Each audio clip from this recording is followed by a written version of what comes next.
Hey guys, what's going on? My name is Gordon Maston. Welcome to the DIY Wrestling Podcast for Lucha Underground. And I apologize for not being here for episode 2 last week.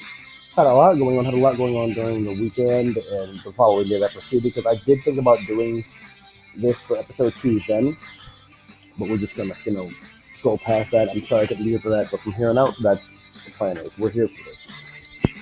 Alright, so on tonight's episode of Lucha Underground, we had a debut. We had a Pentagon promo and the future of what is coming up for him.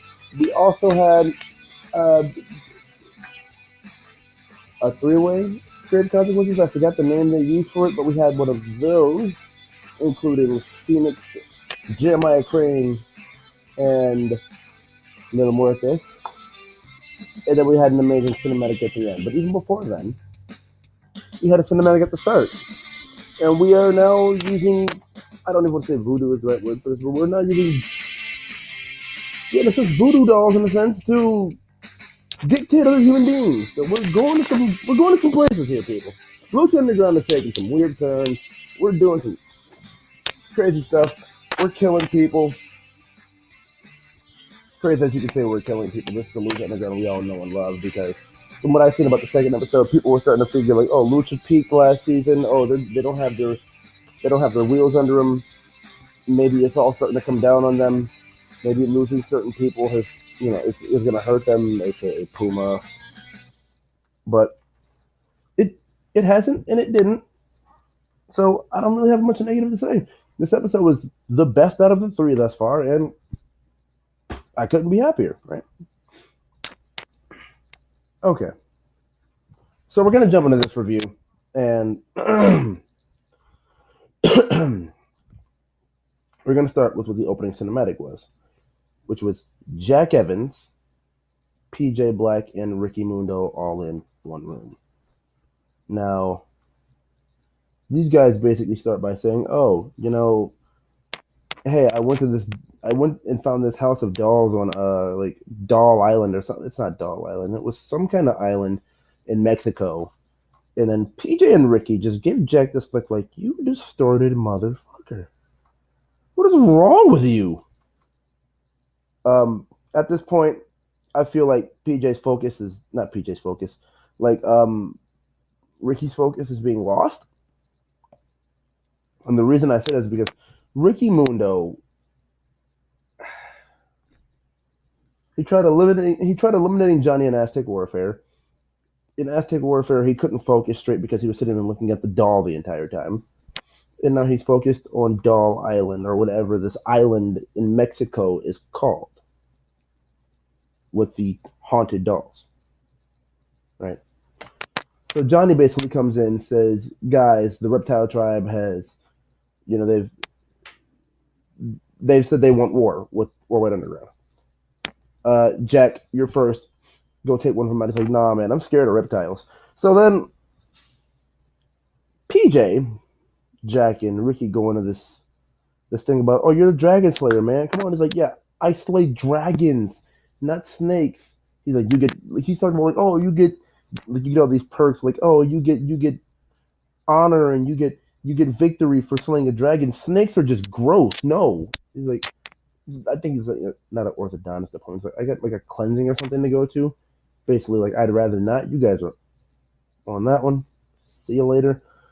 Which I figure at some point, because Jack is scared, he'll meet his fear at some point this season. Right? Like, Jack Evans will get met with a reptile this season. So, Jack Evans does move on, but he moves on to our opening contest, which he calls for an open challenge. And his opponent is Exolicious. So, anybody remember Pimpinella Escarlata? Pimpinella Escarlata from season 1. Yeah, this is basically another version of that. It's a gay male who dresses up, and I don't want to say like in drag, because it's not really in drag because he's not wearing a wig or anything, but it's basically like one of those, game. If you've seen Pimpinella, you understand what I mean. I don't want to use the wrong terminology here because I don't want to offend That's honestly, I'm not trying to offend. I don't want to. Yeah. Okay. So, moving along, the first thing we have tonight. Yeah, the first thing we have tonight is this match. Honestly, pretty entertaining match. It was one of those things where I haven't seen Jack really wrestle on Lucha Underground like that in a while, and I was just excited to see Jack in the ring tonight, and I just wanted Jack to win. I just wanted Jack to win. Lucha Underground. I just wanted Jack to win. I just, I just wanted him to win. How come he couldn't win? How come he couldn't? So, Jack Evans does take the loss here tonight. Like I said, pretty solid, entertaining match, and I guess we got to move on here. So, Pentagon beat Matanza last week in their match, and he's basically addressing the Believers up next. So, Pentagon basically comes out, cuts a promo, says, he's basically had these defenses as champion, and everyone has been broken, right? He's had the Aztec Warfare defense on week 1. He had the Aztec Warfare defense on week 1. He had Matanza last week, and they were all broken. Anybody else who will step up will be broken. So as the promo was done, we get Cage in the ring. Cage comes, clotheslines Pentagon, and basically tells him, "You can't break me because I'm not a man. I'm a machine." Then he puts Pentagon through a table. Interesting stuff.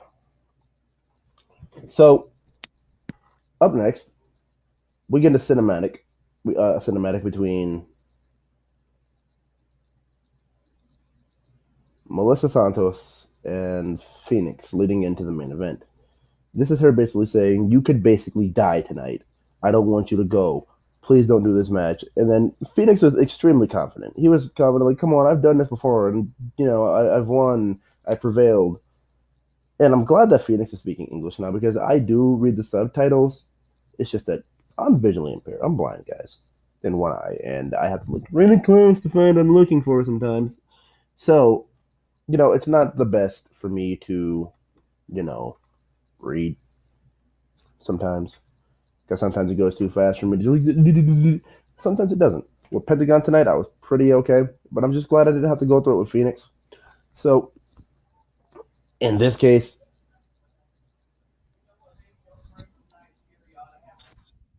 okay, I'm sorry. So, if you guys noticed that cut there, I'm sorry. It's something kind of had people walking through, and I didn't want to be recording while people were walking through. So, anyways, main event, we have. It's called Three-Way to the Grave. I just remember, literally just remember. I called it like a triple threat grave consequences. Three-Way to the Grave. Last man standing, not in a casket, wins, right? So we get Jeremiah Crane, Phoenix, Mil Muertes, as I would say before.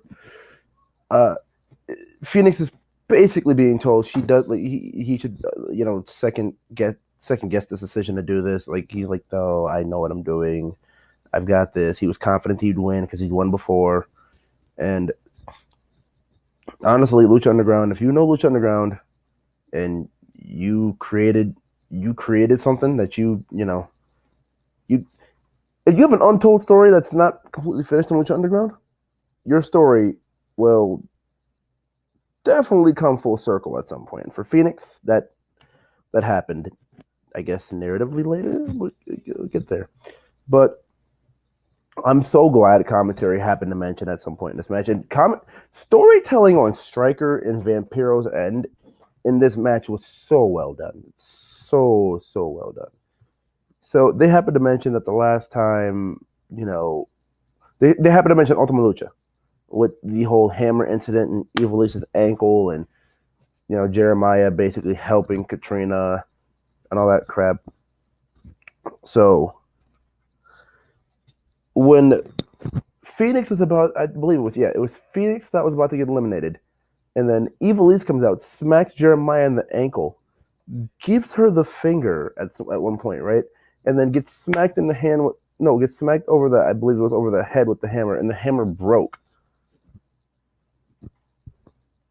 Oh, this is what I mean. Like, I wasn't even talking about this, but narratively, you always get bit when you start some shit, right? Like, whether you start some shit or you have unfinished business, you narratively always get bit in Lucha Underground. You always get your comeuppance. It always happens. Jeremiah happened to attack Evilise. You had to expect a receipt, right? This isn't like other companies where we just not randomly, we just do shit and then we just expect it to be over and shit's not going to happen from there. No, that's not how this is going to work. What do you think this is? No. So Evilise beautifully gets her revenge. And this is one of the things that makes me go like, oh man, I love this show because if and when Jeremiah comes back to life, no, because honestly, who's fought grave consequences, right, and hasn't come back, right? Like everybody always comes back, and we talk about Phoenix is the bird of war and has a million, not a million, the man of like 1,000 lives or a million lives or whatever, however many lives Phoenix has, right? The bird that never dies. So in this case, I want to know, in Phoenix's case, not in Phoenix's case, in Jeremiah's case, I don't know why I just brought up Phoenix. I just brought up Phoenix and Jeremiah. So anyway, you know what? I lost my track. I'm sorry. Like I just had a total moment there. I want to know when they, you know, we're gonna talk about this when I.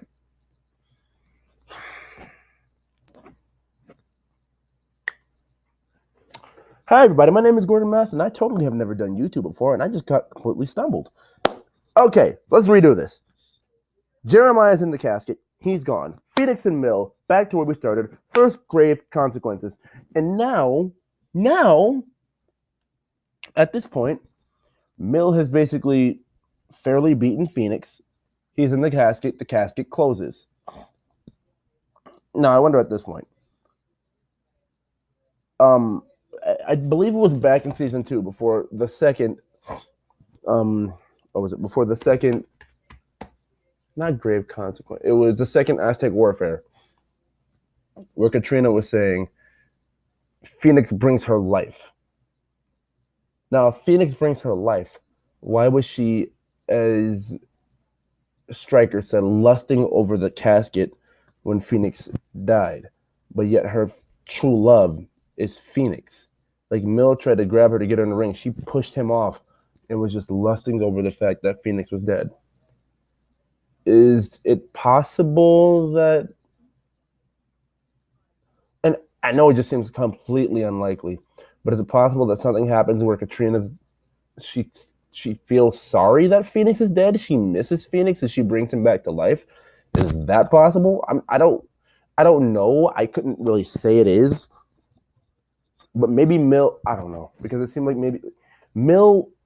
Katrina was fed up with Mill at one point. You know, after he got eliminated from from the last Aztec Warfare. So it seemed like there was a little bit of tension there. I don't know where they were going with it, but there was a little itty bit of tension there. So, I mean, there's that. But I don't know. I don't know where this can go. I don't even know how Jeremiah is going to come back. Because, like I said before, everybody comes back from grave consequences.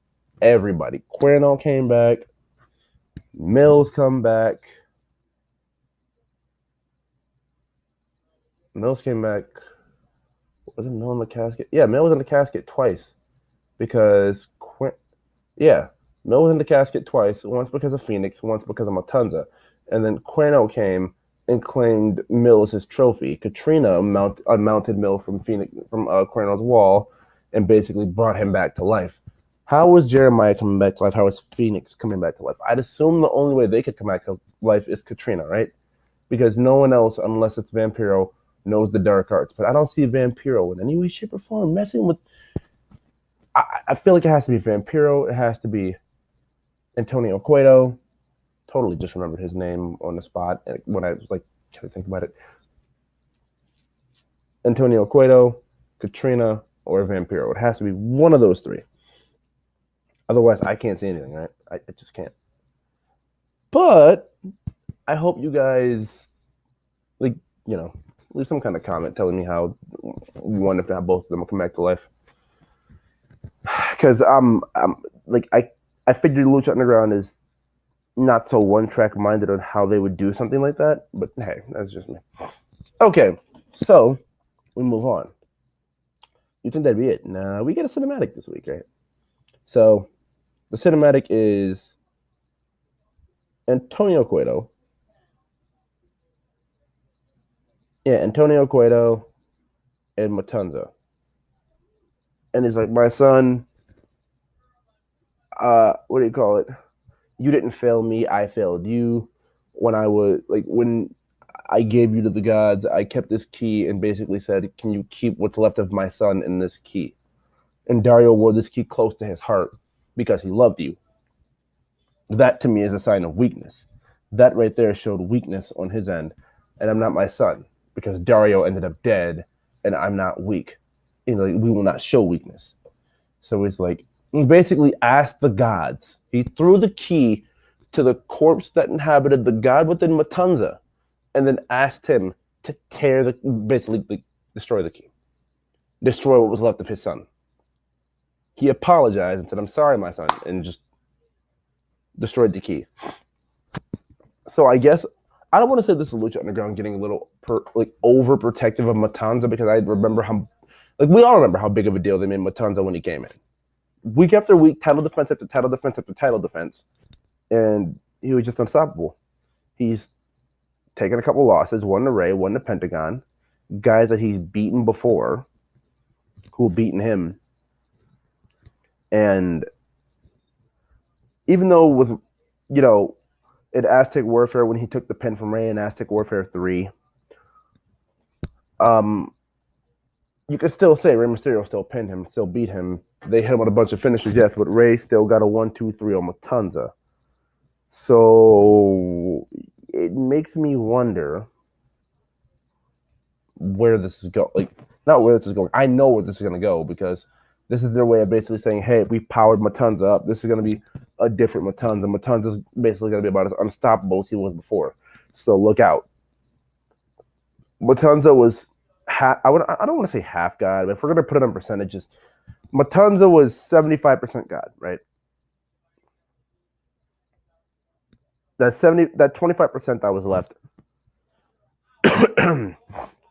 of humanity was in that key. And because it was always around the Cuetos, it was always left around them. And that humanity, that piece of their brother was still left inside. By the way, to also mention something, Matanza's not in a cage anymore. He's just chained down to the ground, which I don't even think at this point is a good option because I feel like he's going to break those chains at some point. I'm not saying he's going to kill his father, but I don't know what's going to go down with Matanza. We all assumed he'd go crazy at one point before, but he didn't. I don't know what the new form of Matanza does, right?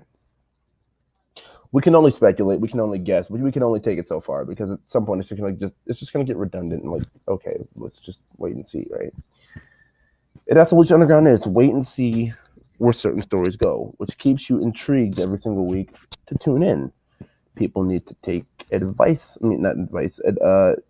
of those perks of having wide open 3-hour television airtime with a bunch of stories every week that need to be compelling Monday Night Raw. Okay. Well, that being said, that was pretty much that for Lucha Underground. That was pretty much it for LU. So pretty much my usual review. It's really short and succinct. I wish I could make these things longer for you guys. I really wish I could, but there's so much that just things happen that I can't say much about. And usually, if I had someone here, we bounce back conversation. Think of volleyball or whatever, and we just talk from there. But that just couldn't happen. So that being that. I hope you guys did enjoy this episode of Lucha Underground. I promise you I will be back next week, the week after that, and then we'll be back for the rest of how many weeks are left of season 3 from what I just counted on. But Jack Evans lost. We just don't talk about that. I don't even know what I just mentioned. I don't even know what I just said. I don't even think that was English. Pentagon versus Cage is happening at some point. I'm up for that. 3-Way to the Grave. Can I just even say before we end on 3-Way to the Grave? Oh my God. The setup to that match was so dope. so dope. Okay, let's talk about this, right? Let's talk about this. So the setup to three-way to the grave, right? Like they had the lights in the temple dimmed, like to like this green light that just reeked of death. They had the guys who were standing there, with the mask on, the and it's like Undertaker called them druids in WWE, but I don't know what they are on Lucha Underground. Like they're like descendant. I think they're like descendants of death or something like that.